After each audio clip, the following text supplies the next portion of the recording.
Hello everyone, कैसे हैं आप सभी। आई होप बहुत बढ़िया होंगे। चलिए, आज एक बहुत इंपॉर्टेंट टॉपिक है आपका, ये एग्जाम में बहुत आता है, code mixing and code switching. इस पर बात करेंगे। कोड मिक्सिंग क्या है।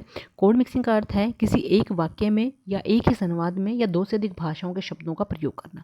जब हम कोई व्यक्ति बोलता है, बोलते समय जब वो एक ही वाक्य में दूसरी भाषा के शब्दों को जब यूज़ करना शुरू कर देता है, उसे बोलते हैं कोड मिक्सिंग। यानी कि अपनी भाषा में दूसरे शब्दों को ऐड करके बोलना। जैसे कि मैं हिंदी भी बोल रही हूँ और साथ में मैं बोल रही हूँ कि दूसरी भाषा के शब्दों को ऐड करना। अब ऐड क्या है, ऐड हुआ इंग्लिश। इसे ही बोलते हैं आपकी भाषा को मिक्स करना, कोड मिक्सिंग। जैसे कि आज मैं मार्केट जा रही हूँ, मार्केट को इंग्लिश का वर्ड को यूज़ कर दिया हिंदी के साथ हमने, तो ये हुआ आपकी कोड मिक्सिंग भाषा।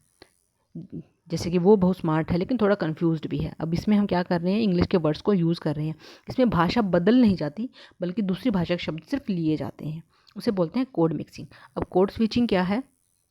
कोड स्विचिंग बातचीत के दौरान, यानी कि हम क्या करते हैं इसमें, कोड स्विचिंग में क्या होता है, जब हम अपनी भाषा को छोड़कर दूसरी भाषा को पूर्ण रूप से अपना लेते हैं और अपने एक्सेंट को भी बदल लेते हैं, बिल्कुल ही ठीक है। जब कोई व्यक्ति बातचीत में एक भाषा से दूसरी भाषा में पूरी तरह से बदल जाता है, उसे बोलते हैं कोड स्विचिंग। जब हम अपनी भाषा को छोड़कर दूसरी भाषा में बोलना शुरू कर देते हैं, जैसे कि पहले हिंदी बोला, जैसे मुझे बहुत भूख लगी है, इसके साथ ही आप फिर क्या करते हो, इंग्लिश में पूरा का पूरा सेंटेंस इंग्लिश में बोल देते हो, we can go out and eat something.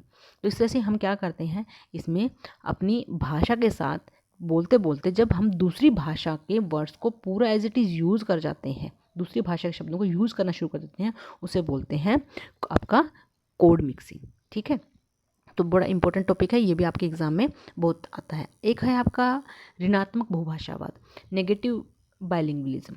अब इसमें क्या होता है, ऋणात्मक बहुभाषावाद क्या है, ये एक ऐसी स्थिति है जब कोई बालक दो भाषाओं का प्रयोग करता है। जैसे कि मान लीजिए कोई बच्चा दो भाषाएं सीख रहा है, खुद की भाषा सीख रहा है, उसको आती है, दूसरी भाषा भी सीखना शुरू कर देता है। जब वो एक भाषा सीखने के कारण ना, जो उसकी खुद की भाषा है, उसकी जो मूल भाषा है, जब वो उस मूल भाषा को छोड़कर दूसरी भाषा को ही बोलना शुरू कर देता है, बिल्कुल एज इट इज़ उसका ही यूज़ करना शुरू कर देता है, उसे बोलते हैं आपका नेगेटिव या ऋणात्मक द्विभाषावाद।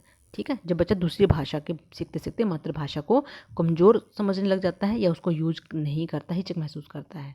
ठीक है, जैसे मैं उसने बता रही थी कि आपको एक लड़की हमारी क्लास में है जिसका एक्सेंट बहुत ज़्यादा चेंज हो गया, हिंदी का रहा ही नहीं है, वो फॉरेन लैंग्वेज सीखती है, स्पेनिश, जैपनीज, जर्मन वाली लैंग्वेज, तो सेम एज इट इज वैसे ही वो भाषाएँ बोलती है।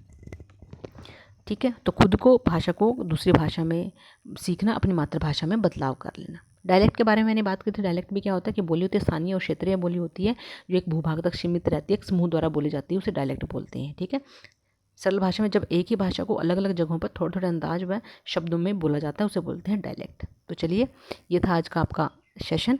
अगले सेशन में फिर कोई नई बात करेंगे, तब तक के लिए आप पढ़ते रहिए, मुस्कुराते रहिए। Bye bye, take care.